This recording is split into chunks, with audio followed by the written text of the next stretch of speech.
Museu da Comunicação Hipólito José da Costa, Associação dos Amigos do Musecom, Coletivo Catarse, Ponto de Cultura e Saúde Ventre Livre apresentam...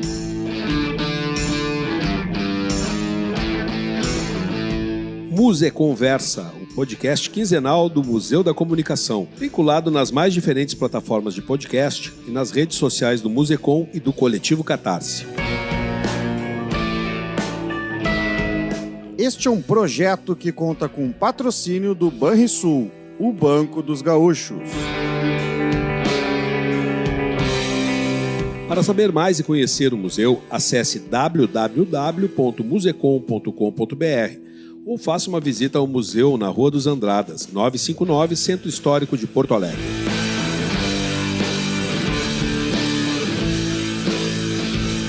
O podcast Museconversa conta com produção e apresentação de Marcelo Cogo e Gustavo Turki.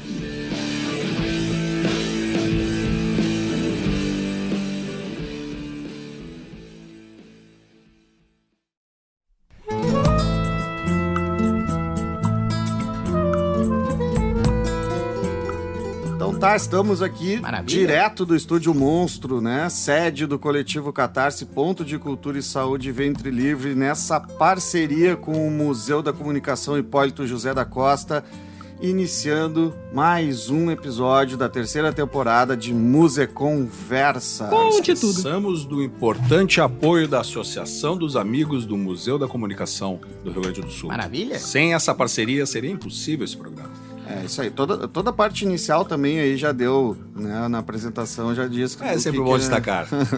o que apoia e como é que a gente consegue realizar esse podcast. E hoje a gente está com quem aqui, Marcelão, no estúdio? Ai, até que enfim... Nós estamos com o professor Francisco Rudiger, que é doutor em Ciências Sociais e professor da Universidade Federal do Rio Grande do Sul. Está aqui no estúdio conosco. Tudo bom, professor? Como é que vai? Olá, saudações a todos. Obrigado pelo convite que me fizeram para estar aqui tratando de temas da comunicação, como se costuma dizer. E é isso que eu ia ensejar, Marcelão. O que nós vamos conversar hoje com o professor? A ideia é que a gente tinha conversado com o pessoal do museu era a gente conversar um pouco sobre a questão da publicidade, né?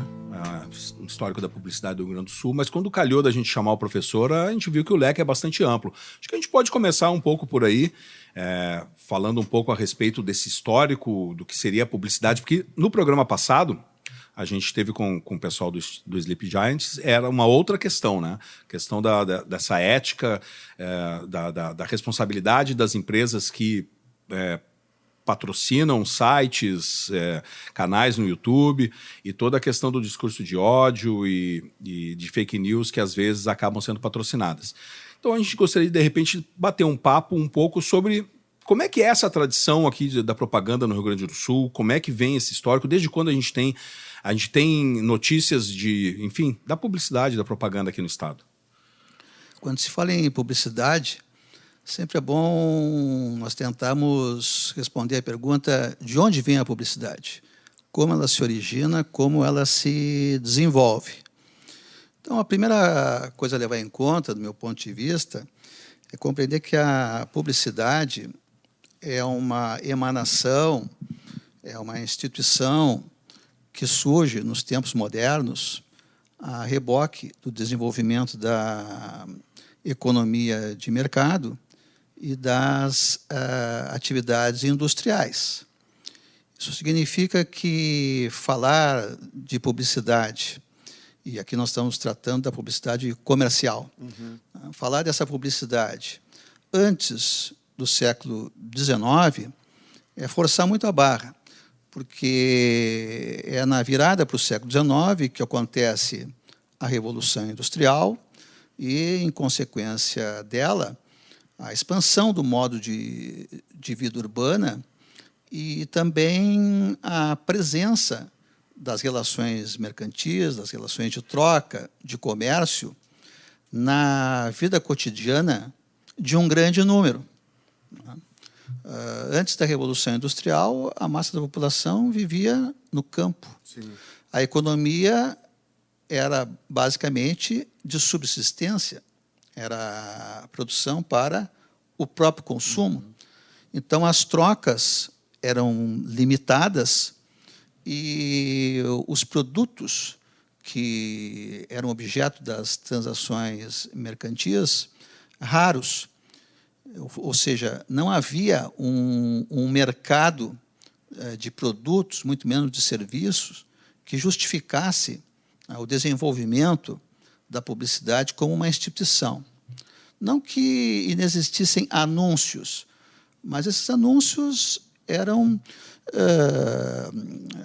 singularidades, eram curiosidades de um tempo que se pautava por outros princípios econômicos. Então, o primeiro elemento para quem quer entender a publicidade é levar em conta a sua relação mais ou menos orgânica com o desenvolvimento da economia de mercado, das atividades industriais e do próprio modo de vida urbano. Porque é no modo de vida urbano que surgem os mercados de consumo cotidianos, né, de bens e de serviços que se destinam a uma população relativamente vasta, mas sempre crescente, em função de todos esses desenvolvimentos. Então, quem quer pensar a publicidade como uma instituição, não como uma prática curiosa e isolada, tem que se voltar para o desenvolvimento do capitalismo no século XIX, após a Revolução Industrial, e em países como o nosso, dentro da mesma perspectiva, principalmente após a Revolução de 30, né, que deu início à industrialização, à substituição de produtos importados por produtos fabricados no Brasil. Com essa industrialização da atividade econômica no Brasil, que vão surgir os grandes centros urbanos, os grandes centros de consumo, que vai surgir um mercado de trabalho gerador de renda, que vai permitir a um número maior de pessoas ter poder de compra para adquirir produtos em vez de simplesmente produzi-los. E a publicidade se insere nessas engrenagens, nesses desenvolvimentos.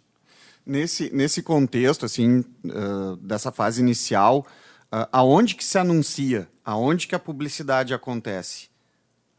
Ela acontece no jornal, ela acontece no boca a boca, na rua, ela acontece no...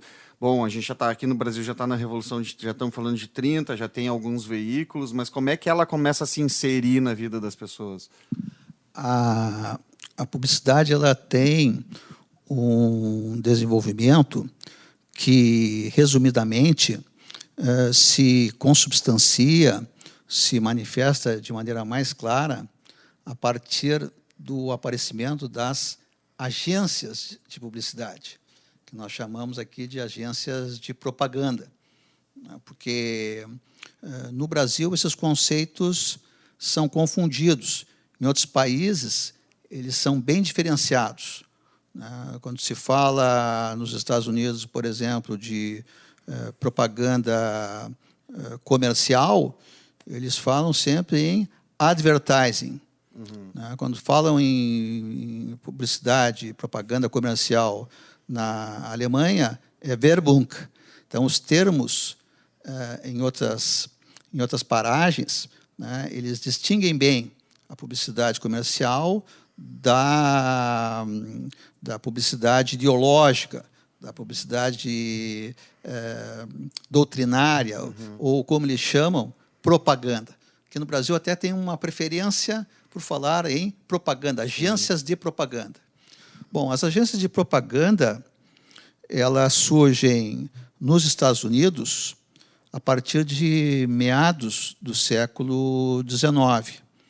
A primeira agência que reúne, né, as várias atividades ligadas à publicidade comercial é fundada em Filadélfia, em 1868. é a Higher Sons, que foi, durante um século ou mais, não apenas a pioneira, mas uma das maiores agências de publicidade do mundo. Funcionou, inclusive, no Brasil, tinha até uma filial no Brasil, Higher Sons. Em seguida, também aparecem as primeiras agências na Europa, a agência Havas, que também tinha um filial no Brasil.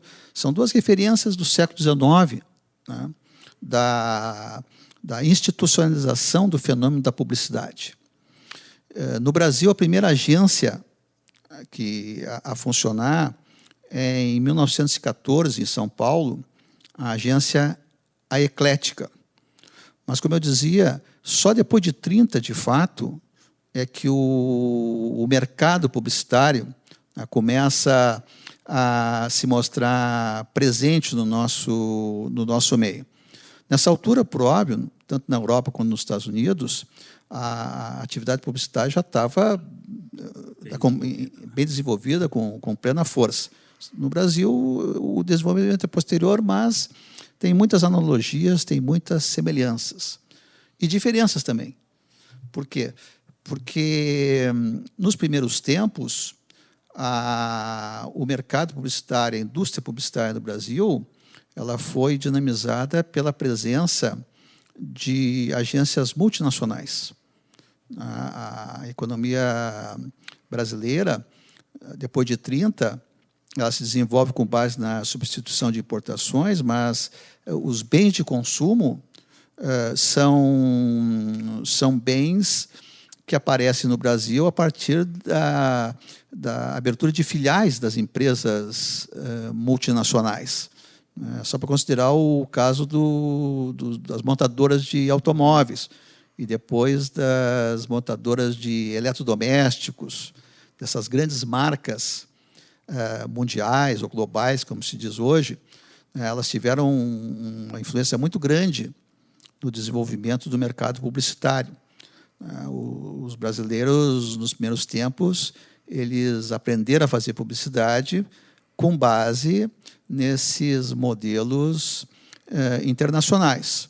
Depois dos anos 70, já começaram a ter uma autonomia, já começaram vamos dizer assim, a criar e a desenvolver o negócio por conta própria, mas são vários patamares de desenvolvimento. Agora, voltando à pergunta, ou pelo menos dando a deixa para a sua retomada, tem que levar em conta que a publicidade é um dos elementos de uma coisa mais ampla com a qual ela é confundida, que é o marketing. Uhum. O marketing é uma atividade que engloba a publicidade. A publicidade é uma das variáveis da atividade mercadológica. Mas a própria publicidade ela tem também diversos aspectos. Tem um aspecto da técnica publicitária, tem o aspecto da veiculação, ou como chama, da mídia, tem o aspecto do custo, da contabilidade, da administração. Enfim, com o desenvolvimento histórico, a atividade publicitária ela se encaixa num negócio maior, que é o negócio do marketing, que tem diversas funções, mas ela mesma se desdobra, a publicidade, em várias subatividades. E aí vem as estratégias publicitárias, que estão dentro de perspectivas mercadológicas. Uhum. Nas estratégias publicitárias, a escolha do meio onde vai ser veiculado o anúncio ou uma campanha é um elemento fundamental. Então, entra aí o papel do chamado profissional de mídia, aquele que vai escolher, enfim. Bom, hoje a gente tem um sem número, mas eu imagino, então, que lá naquele início a gente está falando de, principalmente, impressos, né? Mas impressos, radiofônicos. Já tem rádio, né? Sim. A gente já tem rádio também. Né?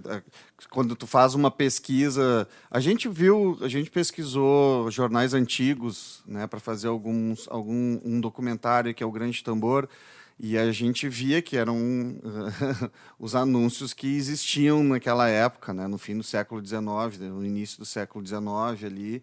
Aliás, início do século XX, final do século XIX. Final do século XIX, início do século XX, né? Aqueles jornais, tudo. E eram anúncios... Bom, ali a gente via de tudo que era tipo, né? Mas bem simples, assim, bem que acompanhavam aquele veículo ali. Mesmo agora a gente está nessa produção do documentário em parceria com a Fiocruz, também vai vendo recortes de jornais do Rio de Janeiro, 1904. Vai vendo lá elixires, tonificantes, coisas para o cabelo, para a beleza das senhoras, a beleza dos senhores, né? Os bigodes e coisas do gênero, né? Vermífugos, uma série de...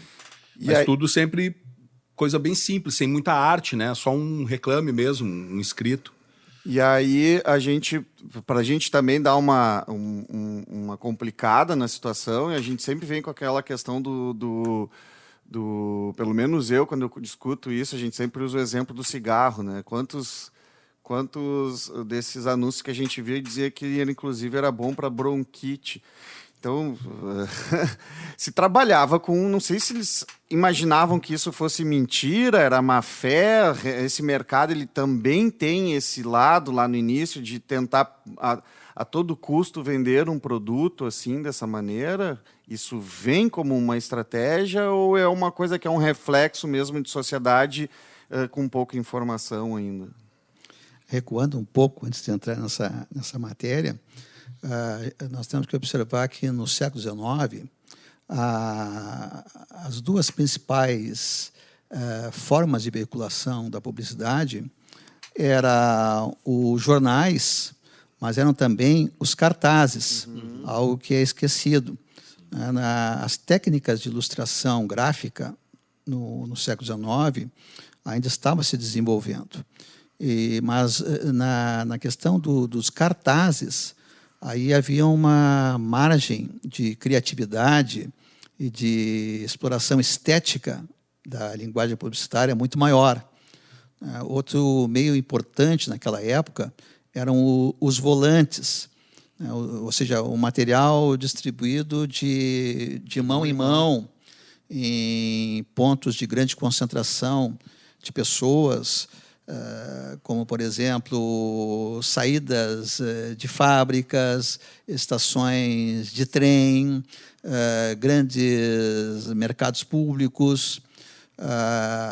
Na virada para o século XIX, mais por volta de 1890, então surgem técnicas de ilustração mais interessantes, até com a oportunidade de publicar ilustrações coloridas que a publicidade vai explorar. É a época das revistas. Então, não que tenha desaparecido a publicidade de jornais, pelo contrário, ela vai até ser aprimorada, mas são patamares na mídia que a publicidade não apenas ocupa e explora, mas ela própria incentiva que se desenvolva, porque os jornais vão descobrindo que a receita publicitária é tão importante quanto a receita das vendas avulsas e das assinaturas, né? Mas também que o próprio leitor não deixa de ter interesse em saber quais são as oportunidades de mercado, quais são os produtos que estão sendo oferecidos. 1900 é uma época de grande inovação, né? É a época da introdução do cinema, é a época da introdução da energia elétrica, do fonógrafo.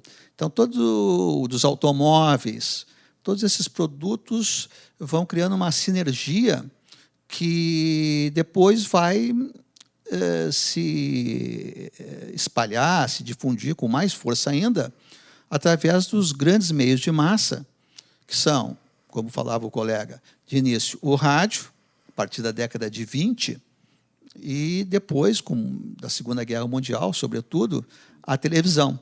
A televisão, com alguma uma tentativa, algum ensaio também no âmbito do cinema, mas a publicidade do cinema sempre foi discreta em comparação com outros meios, mas com a televisão, sim, a publicidade, então, encontra meios de expressão para, inclusive, pleitear uma certa autonomia artística, uma certa autonomia estética que anteriormente não existia. Embora vale lembrar que a publicidade sempre foi algo contestado, polêmico. Sempre houve, de diversas partes, objeções morais, religiosas, políticas e, inclusive, econômicas à atividade publicitária.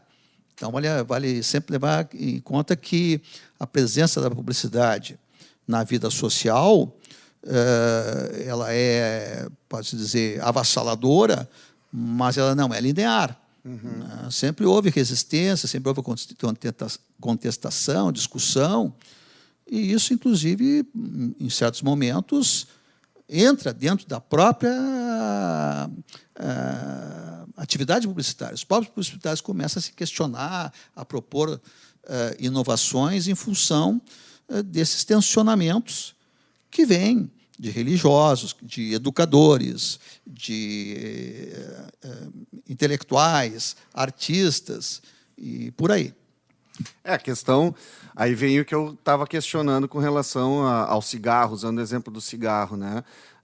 Essa coisa do vale tudo para vender, né? Isso aí eu vou retomar essa pergunta, professor. Isso vem já desde o início com o mercado publicitário, ou é algo que é um reflexo, na realidade, daquela sociedade onde esse ofício vai se desenvolvendo? Nós devemos ter em conta o seguinte: houve duas revoluções industriais, né? A Revolução Industrial do final do século XVIII, início do século XIX, que foi uma revolução industrial que fez aparecer a fábrica. Mas as primeiras fábricas eram fábricas de matérias-primas, como, por exemplo, de tecidos, derivados da metalurgia, e que não formavam um mercado de consumo para as grandes massas. Na virada do século XIX para o XX, nós temos uma segunda revolução industrial ligada ao desenvolvimento da exploração da energia elétrica e principalmente da indústria petrolífera, que levou ao aparecimento de bens de consumo, né, que agregavam valor tecnológico e que ensejaram a formação de cadeias comerciais, né, de cadeias de comércio destinadas não ao público abastado, não aos segmentos aristocráticos, ao público burguês, que manteve durante o século XIX padrões de consumo artesanais.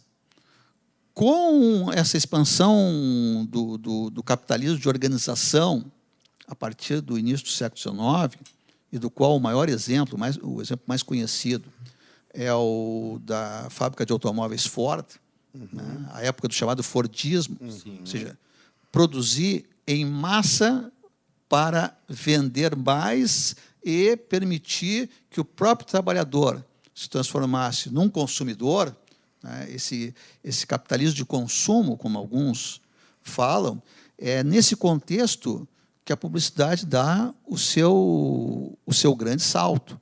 E aí, inclusive, novas concepções estéticas e ideológicas passam a fazer parte da atividade publicitária. Os publicitários começam a pensar que o seu negócio não é apenas informar e tentar promover a venda de certos produtos, mas, além disso, de tentar moldar um estilo de vida para camadas emergentes na sociedade que, por várias razões, precisarão ser socializadas num novo modo de vida, que não vai ser mais um modo de vida preso à fábrica, mas um modo de vida orientado também pela visita à loja, né? Pelas compras, pela ida ao shopping center, por estar na moda, por seguir tendências de comportamento. Então, esse caso que você menciona do cigarro, ele é muito interessante, né? Porque entre as camadas burguesas da sociedade, as camadas aristocráticas, o fumo, o consumo de fumo era mais ou menos regular, mas ele não tinha nada de especial, era algo habitual, cotidiano. A expansão da indústria fumageira, né, isso aí colocou um novo mercado em juízo. Ou seja, nós tínhamos que conquistar massas de fumantes, que não vão mais picar o fumo em casa, claro, mas vão comprar o maço no ponto de venda. E, junto com isso, os publicitários, né, lutaram para mudar o hábito.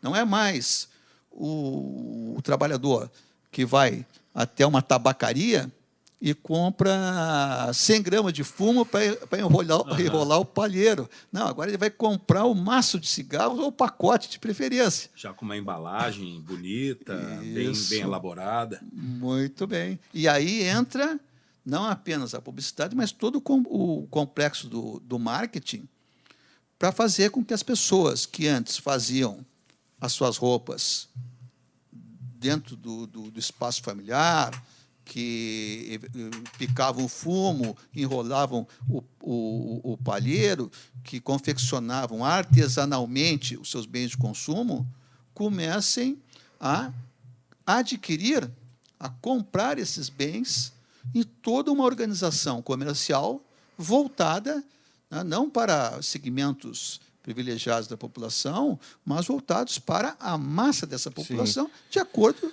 com as diferenças de cada país, por óbvio. E o caso do cigarro, né, da indústria fumageira, já é muito estudado e esmiuçado, né? Isso aí a gente tem, não é à toa que todo filme, todo grande galã do cinema fumava um cigarro em tela, né? Não era a publicidade nesse caso, ela não era direta, né? Ela era uma ação que estava inserida em algo construído, que era uma outra, né? Tinha uma outra linguagem e vinha. E aí a gente também tem outros casos famosos. Eu sou formado em jornalismo contemporâneo, o professor poderia ter sido meu professor ali na FAMECOS, na PUC, né? Não, infelizmente, a gente não fui aluno dele, mas enquanto estava na faculdade, o professor lecionava lá também. E um pouco do meu curso de jornalismo, que no início ele é mais comunicação e a gente estuda também publicidade, relações públicas, essas coisas, poucas coisas que a gente estudou também. O senhor mencionou do cinema, mas o cinema tinha aquela questão também da propaganda subliminar, né, que se botava um frame da Coca-Cola, de uma Coca-Cola e de uma pipoca, para na hora da intermissão a galera ir lá ficar com vontade, ou seja, estimular o consumo disso. E tu fica olhando, bom, isso aí não é real? Isso é real, acontecia efetivamente, né? Então isso é uma outra coisa interessante da publicidade. A gente está terminando essa aula, isso aqui está sendo um podcast aula, né? Muito bacana. A gente está terminando o primeiro bloco. A gente também precisa ouvir agora o quadro da memória com a Renata Veleda. A gente volta no segundo bloco aqui, eu, Marcelão, e o professor Francisco Rudiger, para falar um pouquinho mais da publicidade. Aí nós vamos puxar um pouquinho mais para a atualidade, vamos dar uma colada também nessa questão aí da ética do Sleeping Giants aí que a gente já conversou. Eu quero também explorar um pouquinho desse tema com o professor. Vamos lá, Renata. Quadro da memória com Renata Veleda. Olá, sou Renata Veleda, servidora do Musecom. Estamos aqui para mais um quadro da memória. Hoje vamos ler a revista do Globo, número 756, de 28 de novembro a 11 de dezembro de 1959. A nota é: pioneiro na publicidade faz 30 anos de Brasil. J. Walter Thompson, a companhia que em 1929 lançou o Brasil na moderna publicidade. Está completando 30 anos de atividade no Brasil a J. Walter Thompson, que, estabelecida em São Paulo em 1929, está hoje ramificada por todo o país, com escritórios no Rio, Belo Horizonte, Recife e Porto Alegre, e um grande acervo de serviços prestados não somente ao nosso desenvolvimento econômico e industrial, mas a própria técnica publicitária de cujos processos modernos foi uma das grandes pioneiras em nosso meio. De fato, a Thompson tem sido considerada por muitos a primeira grande escola de propaganda que houve no Brasil, tendo formado na prática de suas atividades muitos dos maiores profissionais brasileiros. Antes de se organizarem os atuais cursos profissionais em São Paulo e no Rio, a Thompson treinou seus técnicos, conseguindo, graças à orientação de especialistas, que no princípio fazia vir dos Estados Unidos, uma das equipes mais coesas e capazes do país, na sua especialidade. Foi a Thompson que introduziu em nosso meio os anúncios de alto padrão técnico que hoje rivalizam com os melhores do estrangeiro. A JWT teve no Brasil uma atividade de pioneirismo em vários setores. Foi das primeiras agências a utilizar o rádio como veículo regular de propaganda. Organizou as primeiras pesquisas de mercado, introduziu e desenvolveu os modernos processos de marketing e foi a pioneira absoluta no emprego da televisão e do cinema. Tendo introduzido no Brasil as técnicas mais avançadas de propaganda e venda, a JWT, principalmente depois de 1941, adquiriu uma posição excepcional, ao mesmo tempo que se tornava uma agência profundamente brasileira, perfeitamente identificada com o nosso meio. Seu corpo de funcionários é hoje na quase totalidade brasileiro, mas o fato de pertencer à JWT a uma organização internacional, ramificada por 26 países, dá à organização brasileira uma posição excepcional no bem servir os seus clientes e o nosso país. Tem atraído capitais e indústrias e estabelecido intercâmbio fecundo entre produtores brasileiros e estrangeiros, contribuindo assim para o nosso desenvolvimento econômico. Estabelecida no Brasil em 1929, a JWT tem colaborado para o desenvolvimento de muitas das indústrias nacionais, contando hoje com 61 clientes, a um dos quais serve há 29 anos, a 12 há mais de 20 anos, a 16 há mais de 15 anos, a 19 há mais de 10 anos. Esses números e o fato de grande número de produtos dos seus clientes figurarem em primeiro lugar nas estatísticas de venda mostram bem a eficiência e a produtividade dessa agência pioneira que comemora 30 anos de serviço ao nosso comércio e à nossa indústria.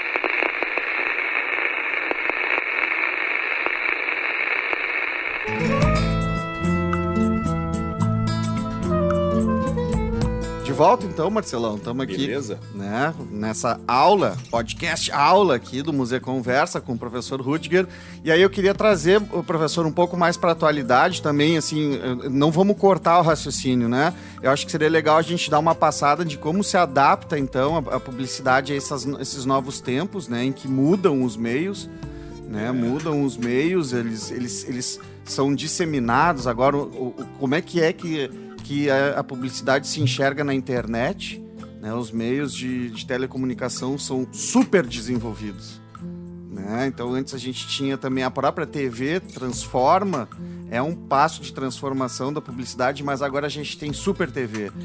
Por que Super TV? Porque a TV está no celular, a TV tá em todos os canais, tu tá acessando um vídeo de YouTube, tu tá sendo bombardeado com a publicidade ali. E todo mundo tem a condição de ser um criador de conteúdo e jogar esse conteúdo na rede, né, e ser visto pelas pessoas. Tem mais só um canal, 2 canais, né, que seria 2, 3 grandes redes. Tu tem milhares de canais e que essa publicidade acaba sendo inserida, né?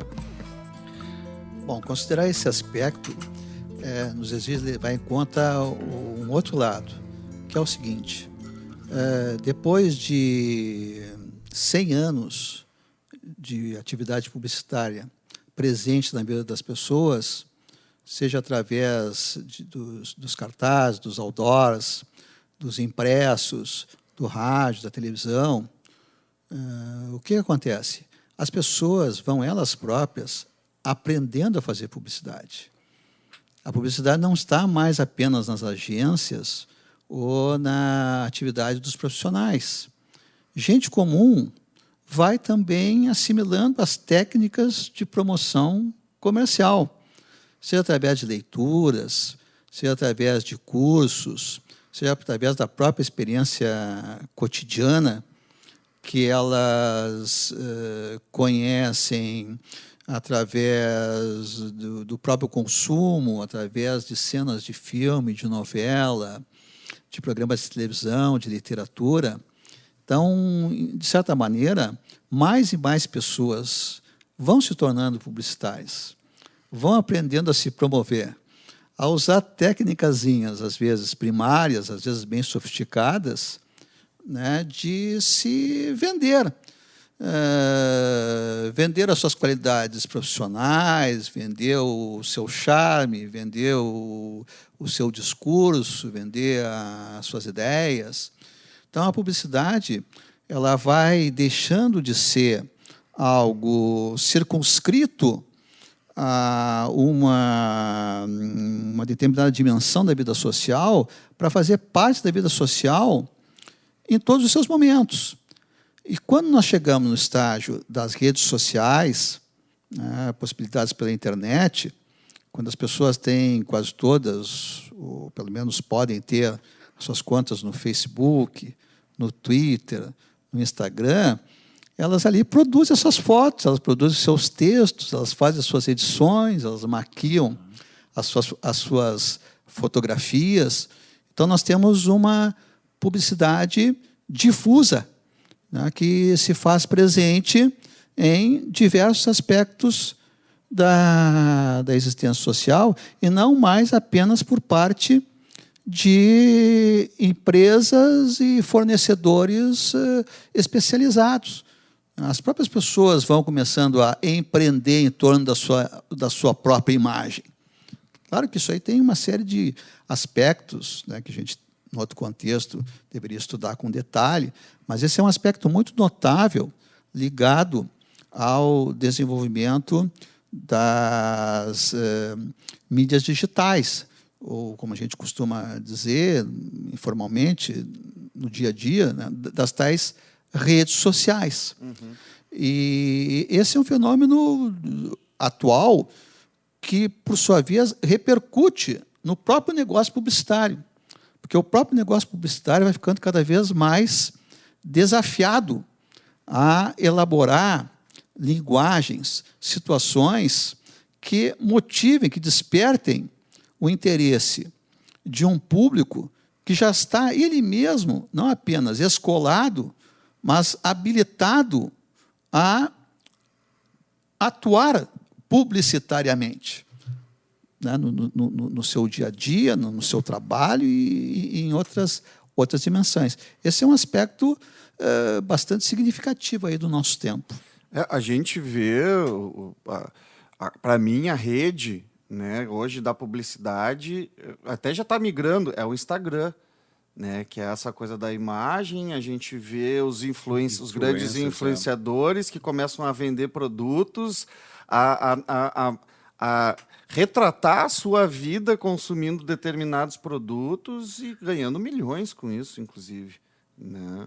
Mas eu vou levar o seguinte: vestir a camiseta das empresas é algo que não é novo. Sim, exato. Já tem aí uns 50 anos que as pessoas se orgulham de portar as marcas, né, nas fotografias que estampam na camiseta, no logo que colam nos seus cadernos na escola, nas expressões que usam no convívio com os amigos, nos lugares que vão. Então, o sonho de muita gente hoje é encontrar um patrocinador. Exatamente. Né? O que os influenciadores conseguem, não só eles, mas até por eles virem desse grupo, surge da própria vida social. Então, são novos cenários que começaram a emergir há algumas décadas e que, graças às novas tecnologias, essas tecnologias portáteis, digitais, elas se tornam de fácil acesso a um número crescente de pessoas. Uhum. Um editor de imagens, um editor de som, é algo que a pessoa baixa pela internet. Isso. E tendo um computador né, que nem precisa ser muito sofisticado, intuitivamente a pessoa comum começa a usar e pode até transformar no seu ganha-pão, no seu meio de vida. Professor, eu queria agora a gente falar um pouco de algumas polêmicas que eu, pelo menos, considero. Eu vou trazer a minha pessoalidade aqui. Eu sou pai de uma menina de 9 anos. Né? Então, eu protejo a minha filha dela não cair no chão, eu protejo a minha filha de alguns perigos, cuido. E eu confesso para o senhor, confesso para quem está ouvindo, que uma das coisas que eu procuro proteger a minha filha é do mercado publicitário, é da publicidade. Literalmente protegê-la. É cuidar do que ela está acessando no YouTube, no coisa, e de imediato, isso é propaganda, pula, isso é propaganda, não assiste, isso é propaganda, porque eu tenho uma visão crítica à publicidade que ela, em 90% dos casos, ela entrega aquilo que não me é necessário, não é necessário, por exemplo, a ela, é vender supérfluo e influenciar. Isso, para mim, é o principal. Não é só influenciar eu a ir comer um McDonald's, ou tomar uma Coca-Cola, ou consumir um tipo de produto, mas é influenciar a pessoa a ser um tipo de cidadão, um tipo de pessoa, né? E isso, a gente tem visto alguns movimentos, e acho que o Sleeping Giants pode não ser isso exatamente, mas é um movimento crítico que pega esse mercado publicitário e diz para as empresas e diz para aqueles produtores de publicidade, vocês estão anunciando, financiando mentira. Até a gente chegou a conversar com ele assim, mas daqui um pouco tu vai falar com uma empresa que está afim mesmo de financiar mentira. Né? Então existe esse panorama ético, né, para mim que é muito importante de estar discutindo e que eu não vejo com bons olhos, por exemplo, a publicidade. Né? Acho que as cidades lutaram para acabar com aquilo que chamavam de poluição visual. E a poluição visual nada mais era do que as propagandas expostas. Né? Então, propagandas expostas em outdoors, grandes placas. São Paulo aconteceu isso, aqui em Porto Alegre aconteceu isso. A gente chama de poluição visual. Né? E agora a poluição visual está dentro do teu telefone celular, está dentro dessas mídias e dessas redes. Assim. Como é que a gente consegue, então, nesse contexto todo, assim, trabalhar... eu não quero chamar uma publicidade limpa ou justa, nem sei se existe isso, né? Mas como é que a gente poderia chegar num meio termo, assim, em que a publicidade, enfim... ela entregar... Acho que eu estou fazendo muita digressão aqui, que eu não estou conseguindo finalizar o pensamento. Deixa eu colocar também um pouco do meu sentimento, né? Eu estou falando um pouquinho porque eu estou aprendendo bastante nesse nosso encontro. Também, à medida em que a publicidade também vendia um estilo de vida, né? De um cara que surfava e saía, fumava um cigarro, tomava um drink, assim, assado. Surfava e fumava um cigarro. Acontecia muito isso. Na minha infância e adolescência acontecia muito isso. Hoje em dia a gente vê os influenciadores, as influenciadoras vendendo a sua própria vida como esse próprio estilo. Então essa venda de um desejo, né, essa criação de desejos, e muitas vezes desejos em coisas que não vão ser alcançáveis para a grande maioria das pessoas, né? Não só por uma capacidade de consumo, né? Que as pessoas não têm dinheiro para consumir aquilo ali, mas também simplesmente pelo próprio, sei lá, o corpo da pessoa, a maneira como a pessoa se coloca no mundo, são coisas que são inalcançáveis. Isso gera uma neurose muito grande na sociedade. Como é que a gente lida com isso? Como é que a publicidade lida com isso? Eu acho que eu quero uma sociedade sem publicidade. Eu acho que é isso que eu quis dizer. Bom, até agora nós destacamos a publicidade em relação a outras forças intervenientes na vida social. A vida social é feita de múltiplas influências. Viver em sociedade é estar sendo permanentemente influenciados. A publicidade é apenas uma dessas influências. Nós temos influências da igreja, da religião, nós temos influências do trabalho, das profissões, nós temos influência da família, das igrejas. Enfim, são múltiplas influências das quais nós, de certa forma, somos o contexto, né? Nós somos influenciados desde várias formas. Não há, do meu ponto de vista, não há nenhum perigo da pessoa, como alguns críticos mais antigos falavam, da pessoa se tornar um autômato, um robô, um marionete, né, da indústria da publicidade ou mesmo da indústria da mídia. Na publicidade e na mídia se refletem também os conflitos, as diferenças de pensamento, as oposições religiosas, oposições políticas. A publicidade sempre avançou com oposição. Sempre houve vozes contrárias, sempre houve vozes desconfiadas, sempre houve, inclusive, vozes paranoicas, né, que atribuem à publicidade um poder que ela não tem. E ela não tem por quê? Porque a vida das pessoas é cheia de conflitos, de contradições e, principalmente, de outras influências. Então, há pais que entregam os filhos para os meios de comunicação, atualmente para os celulares, e há outros que proíbem e há outros que educam, que ensinam. E isso que vale hoje em relação à mídia digital, no passado valia para o cinema, para a literatura, para o teatro, para a música, para a igreja. Os impressos que tu podia comprar, o jornal que tu podia comprar, as revistinhas que não eram acessíveis para a tua idade. Então eu diria que essa uma visão que atribui um poder desmedido à publicidade não é uma visão crítica, porque ela ignora que essa influência ela disputa, né, a sua força, o seu espaço com várias outras. Então, isso coloca quem examina o assunto a necessidade de fazer uma análise mais detida, mais diferenciada, mais detalhada, levar em conta de que grupo nós estamos falando, de que momento. Há momentos de crise econômica, há momentos de expansão econômica, há momentos de desorientação espiritual numa sociedade em função de guerras, em função de doenças, como nós vimos recentemente. Então, não se pode simplificar esse assunto. Esse assunto tem, no caso aqui nós estamos tratando do protagonismo da publicidade, mas nós não podemos esquecer que esse protagonismo não é um protagonismo isolado. Esse protagonismo bate, por exemplo, com a limitação de orçamento das pessoas ou a própria falta desse orçamento.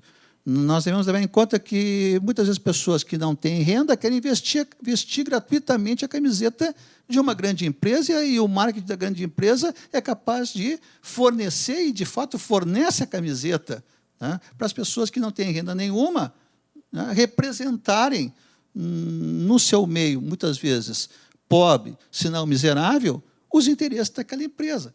Então, são contradições da vida social que eu, particularmente, não vejo como se poderia resolver desde cima, através de medidas legislativas. Sim, eu acho que toda intervenção nesse sentido só vai gerar maiores distorções. Né? O enfrentamento dessas questões, como todas as outras, tem que ser o enfrentamento local a partir dos interessados dentro dos seus recursos, dentro das suas condições.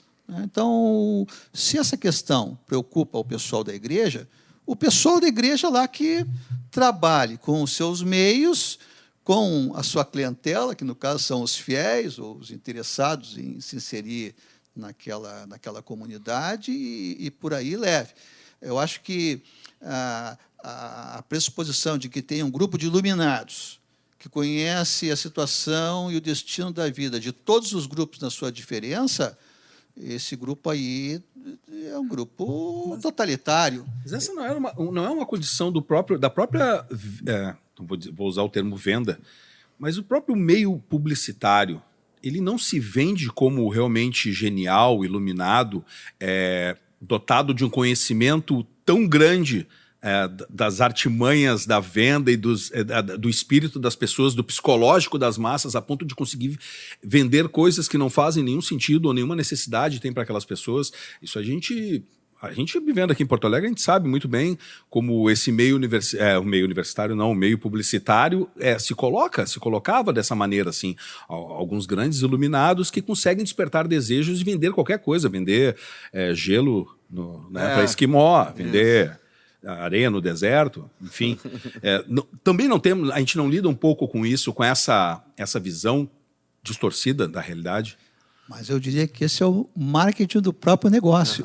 O próprio negócio tem que dizer que funciona, Sim. que ele é eficiente, que ele vende. Eu costumava, quando havia oportunidade de trabalhar esse assunto em sala de aula, eu gostava de dizer, principalmente para os alunos de publicidade, o seguinte: vocês ficam de boca aberta quando a faculdade traz um marqueteiro para palestrar aqui no saguão, no auditório, e ele relata para vocês 3, 4 casos de campanhas que tiraram da situação falimentar, né, da crise profunda que estava uma empresa, né, graças ao seu esforço, à sua iniciativa. Mas ele não relata para vocês dezenas e dezenas de fracassos que a empresa acumulou, né? Ou mesmo da contribuição que campanhas de publicidade deram para a ruína de pequenos negócios. Seja porque dilapidaram o orçamento, seja porque o produto que eles pretendiam divulgar é um produto que não foi aceito pelo mercado. Então, o número de fracassos no mundo do marketing, no mundo da publicidade, é muito maior do que o número de sucessos. Mas o publicitário só pode falar sobre o sucesso, porque se ele falar sobre o fracasso, ele não seria publicitário, não seria marqueteiro. Tá certo. A gente está chegando na reta final, né? Agora despertou o desejo de falar a respeito de outras coisas. Despertou o gigante, o gigante adormecido, Sleeping Giant. Não, aí eu acho que a gente... Eu confesso que eu tenho uma visão preconceituosa, né? De novo, estou no confessionário aqui. Né? Eu tenho uma visão preconceituosa com a publicidade. Desde que eu entrei na faculdade e desde que eu estudei, isso só aumentou. Só aumentou, assim, dentro de mim. E não que eu discorde de jeito nenhum, mas eu tenho uma visão que, olha, eu acho que sim, que a publicidade influencia. Eu sei que o senhor trouxe toda uma explanação, aí o professor trouxe a explanação, mas eu acho que a publicidade tem um grande poder para influenciar a vida das pessoas, sim. Né? Senão não se investia tanto dinheiro em publicidade.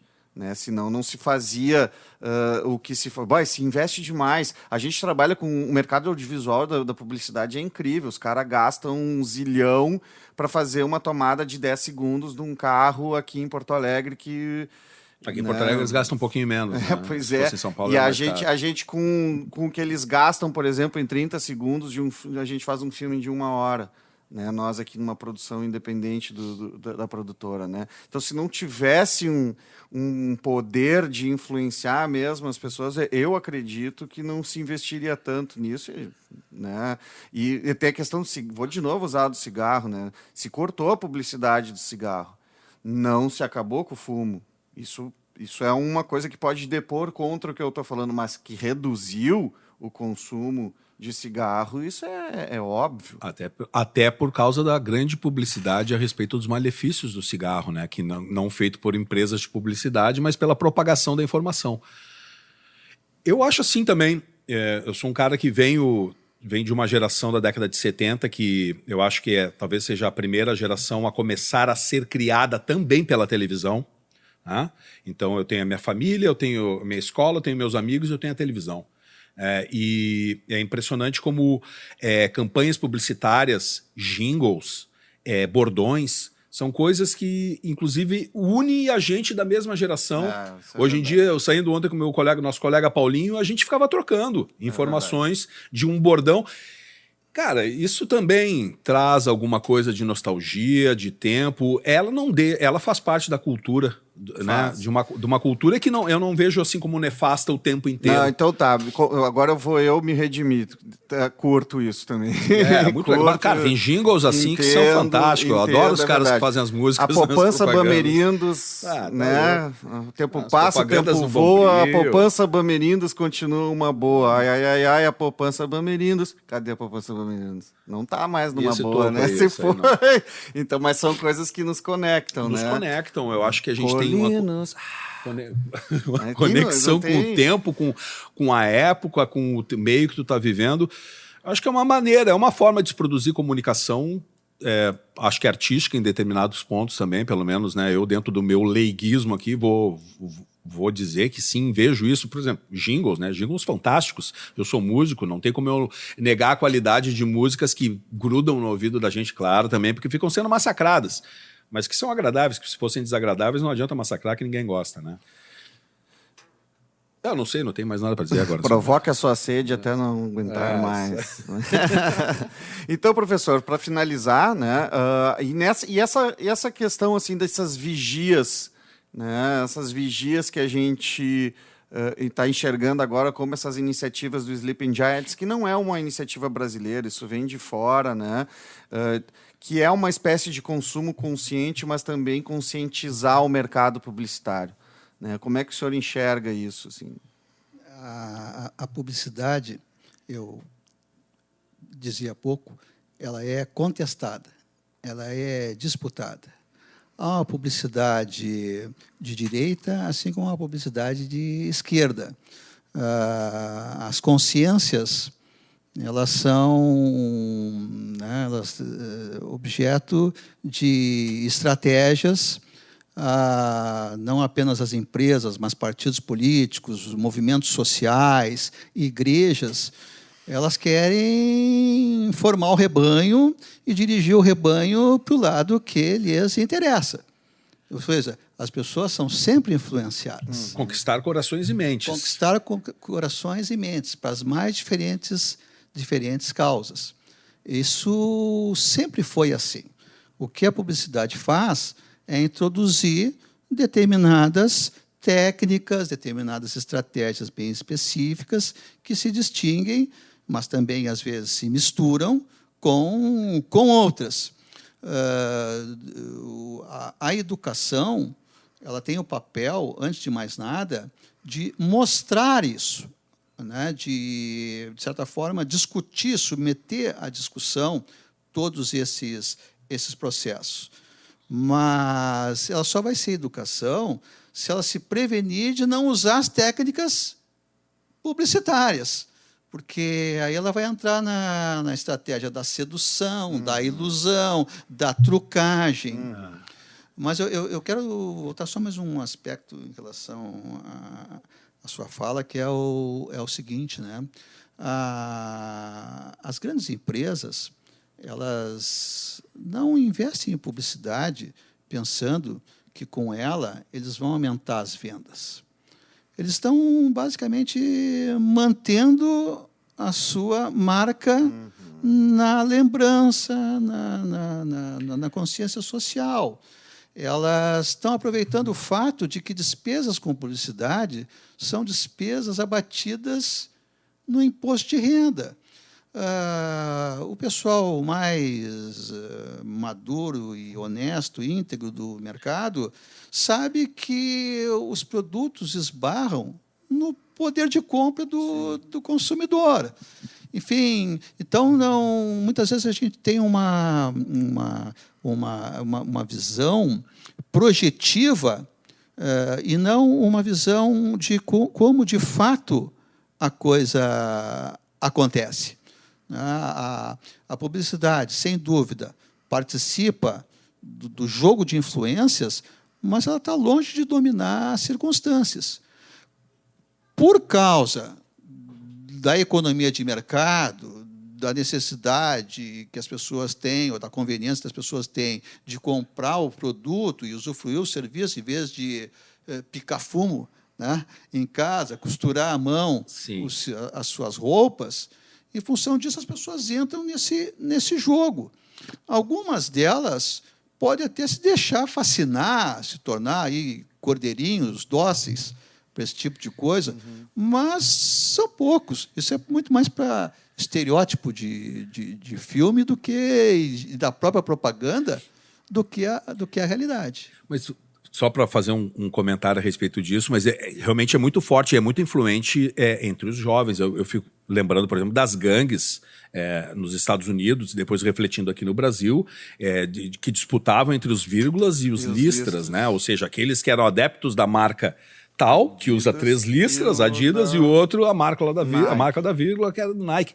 Isso é uma coisa muito louca, porque é a força da marca. Né? Essa marca que é a publicidade faz com que valha muito mais, às vezes, do que o próprio produto. Não, e é muito doido, cara. Tem uma marca aí que é uma tal de Vans, que é uma marca feia pra cacete. Vamos combinar. É um Vans, assim, maluco, que as galera usam um moletom escrito Vans no peito. Que o Billy gosta. Tá, escrito Vans no peito. Cara, cara, tu anda na rua, tu fica olhando. E é impressionante como conseguem fazer isso e identificar. Né? É que ela tá muito ligada com um nicho de mercado, um nicho ali daquele pessoal ali, a turma do skate, a turma aquela ali do underground e tal, californiano.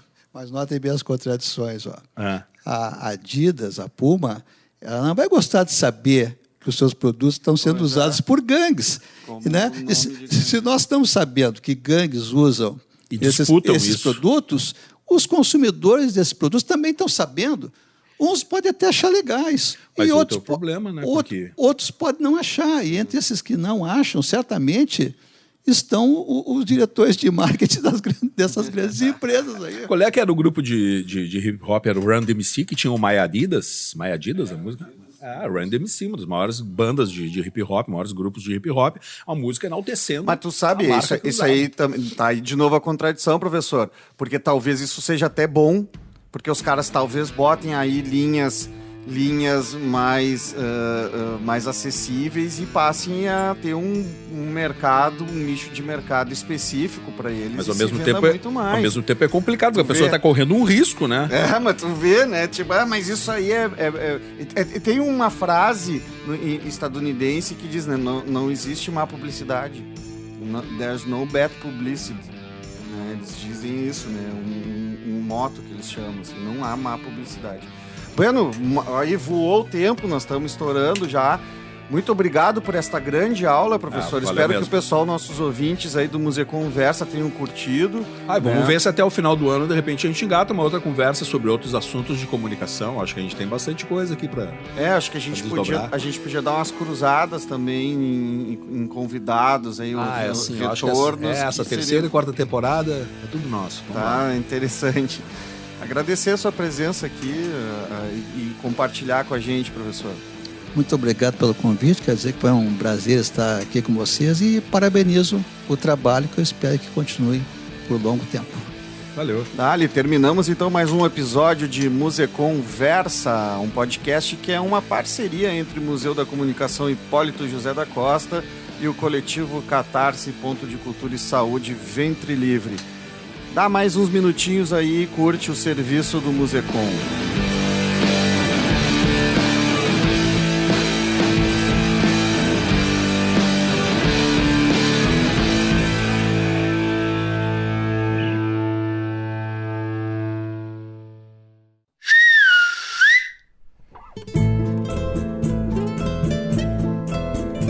Serviço do Musecom. Confira nossa coleção com a obra do artista e publicitário Nelson Boeira Friedrich. Material disponível para acesso no site www.musecom.com.br/acervos.